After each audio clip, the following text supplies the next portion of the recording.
লাব্বাইক, আল্লাহ যার লাব্বাইক কবুল করবে সে অবশ্যই অবশ্যই হজ্জ বাইতুল্লাহ করতে পারবে। বড় করে বলেন সুবহানাল্লাহ।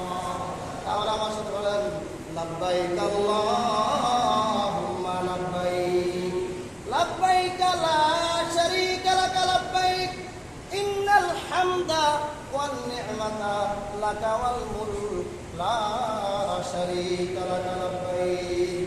ওই হাজী সাহেব যখন বাইতুল্লাহর আশেপাশে যাইয়া হক হালালে টাকা নিয়া, নিজের হালাল উপার্জনের টাকা নিয়ে যখন বাইতুল্লাহর চতুর্পাশে ঘুরিয়ার পড়ে লাব্বাইক আল্লাহ আমি উপস্থিত হয়ে গেছি, রব্বে কারীম আমি উপস্থিত হয়ে গেছি, আমি তোমার সান্নিধ্যে আসছি, তোমার ভালোবাসাতে যাই, তোমার ভালোবাসায় আমি এখানে উপস্থিত হয়ে গেছি। আর ওই ব্যক্তি যদি হজ্জে মাবরুর করে থাকে, হক হালালে টাকা নিয়ে থাকে, নিয়ত যদি সহি থাকে, গুনার কাজ যদি না করে, ঝগড়া বিবাদ না করে, ওই হজটাই হচ্ছে হজ্জে মাবরুর। কি হজ এটা? হজ্জে মাবরুর। বড় করে বলেন সুবহানাল্লাহ। আর এই হজ্জে মাবরুরের প্রতিদান হচ্ছে একমাত্র জান্নাত। হজ্জে মাবরুরের প্রতিদান কি? একমাত্র জান্নাত। আর কোন প্রতিদান? একমাত্র কি?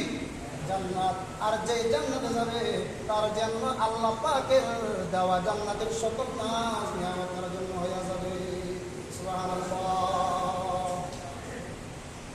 আর যখন বাইতুল্লাহর চতুর্পাশে যখন আপনি ঘুরবেন, লাব্বাইক বলে ঘুরবেন, পাগলের মতো আপনি পাগলামি করবেন, কিন্তু আপনার সম্পদ হক হালালি নয়, আপনার সম্পদ লুণ্ঠনকারী, আপনি ডাকাতি করেছেন, রাহাজানি করেছেন, সন্ত্রাসী করেছেন, চাঁদাবাজি করেছেন, সেই সম্পদ দিয়া মুখ দেখানো হজের জন্য আপনি যখন বাইতুল্লাহর আশেপাশে ভাগবানি করবেন, লাব্বাইক আল্লাহুম্মা লাব্বাইক, মাওলা আমি উপস্থিত, আল্লাহ পাকের পক্ষ থেকে আওয়াজ আসবে লা লাব্বাইকা ওয়ালা সাদাইকা, লা লাব্বাইকা ওয়ালা সাদাইকা। ও দূর হয়ে যা, আমার দরবার থেকে দূর হয়ে যা, আমার পবিত্র ভূমি কেন আসছ, দূর হয়ে যা, তোর মাল পবিত্র, তোর মাল নাপাক, তোর মাল হচ্ছে আমার প্রিয় বান্দার লুণ্ঠনকারী সম্পদ, তুই দূর হয়ে যা আমার দরবার থেকে। নাউজুবিল্লাহ বলেন।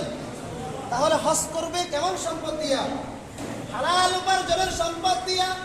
কি সম্পদ দিয়া? হালাল উপার্জনের সম্পদ দিয়া হজ করবো।